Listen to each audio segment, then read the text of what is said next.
Today on the show, we're going to be reviewing Captain America: Civil War.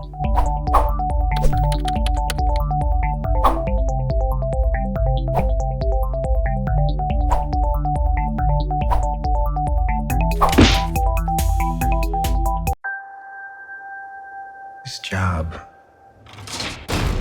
we try to save as many people as we can.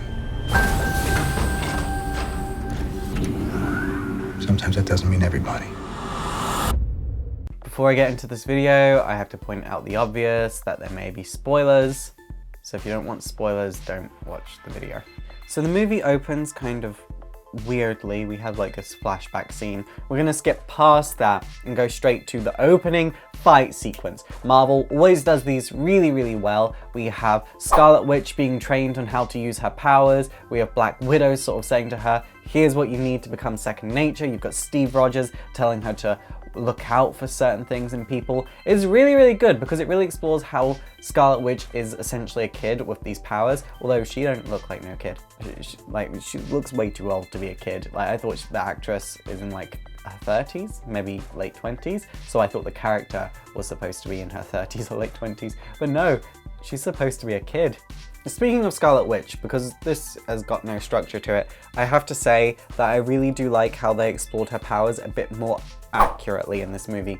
In Age of Ultron, they didn't really understand her powers properly, and so she just kind of turned into Jean Grey, whereas in this one I feel like there was more effort put into her character because she didn't have Quicksilver to sort of back her up, so they had to write her better, and as a result her powers got written better, there was more research done, and they sort of did understand that she utilizes hexes, but they didn't say hexes in the movie and they didn't say magic. They just said, you know, she's weird and that's why she can move stuff with her mind. You guys are gonna want me to talk about is the Spider-Man. I have never liked a Spider-Man movie. They got Spider-Man and Peter Parker right. Peter Parker was this dweeby, unattractive kid that was just kind of awkward, but also kind of cute, and you kind of just wanted to go, oh dear.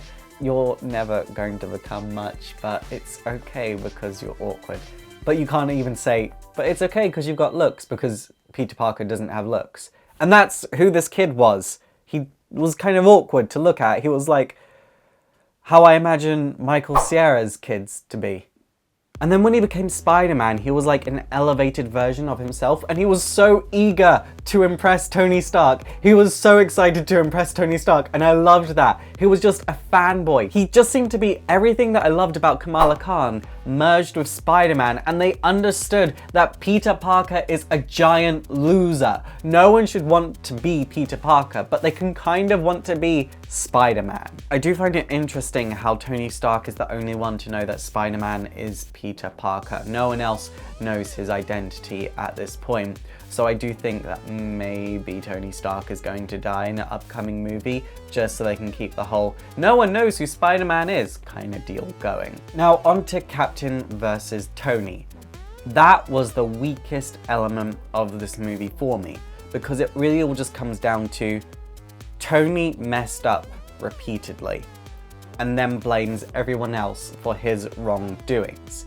Ultron was Tony's fault. It was still really good, don't get me wrong, I enjoyed it while I was watching it, but it is the weakest plot point in the movie. Which is sad because it is the core of the whole movie, but I feel like the subplot which ended up becoming the main plot was slightly stronger. I'm trying to keep vague just in case you haven't seen the movie and you are watching this far into the review.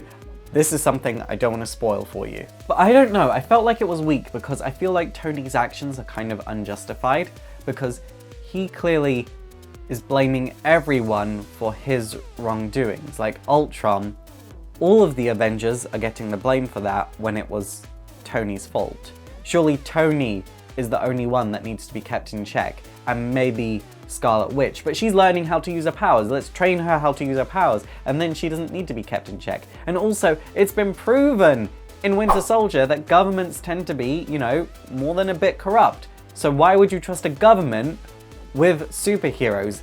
It made no sense in the context of the movie. Or rather, it made sense for the context of this movie, but it didn't make sense for the context of the universe that this movie is set in. It was an interesting way for them to explore the Superhuman Registration Act, but I would have liked to have seen them explore that even more. Maybe get Daredevil involved, maybe get Jessica Jones involved, maybe get Iron Fist involved. You know, really explore their extended universe, which they are clearly building through TV shows and movies, but they only dipped their toes into it. You know, don't just dip your toes in, go further with this type of subject. Just how they did it felt very, very safe. And I feel like had they not played it safe, it could have been better. And as a result, this movie isn't perfect due to that point. It's still a very, very good movie. I loved it a lot, but it's still not perfect. Civil War is probably my favorite superhero movie from Marvel to date, dare I say. Maybe second only to Winter Soldier? Maybe?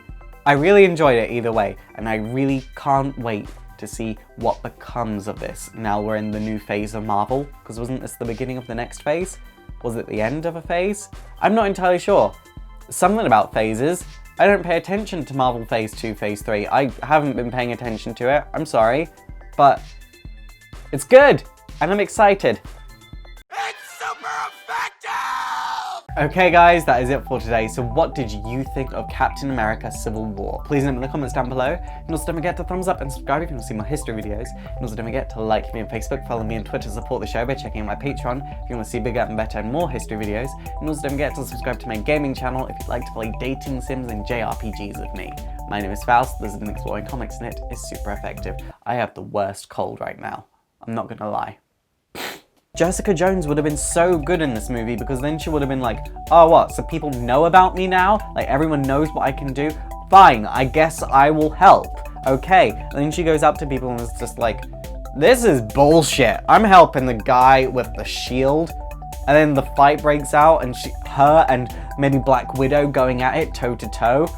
Wouldn't that have been amazing? Because it would have been like Black Widow's well-trained fighting skills against Jessica Jones' sort of like raw, I don't care who you are or where you're from, I'm just gonna break your nose. Like, that would have been awesome to see, but no, we couldn't have that because they felt like adding in the TV shows would have taken away from the realism of the universe.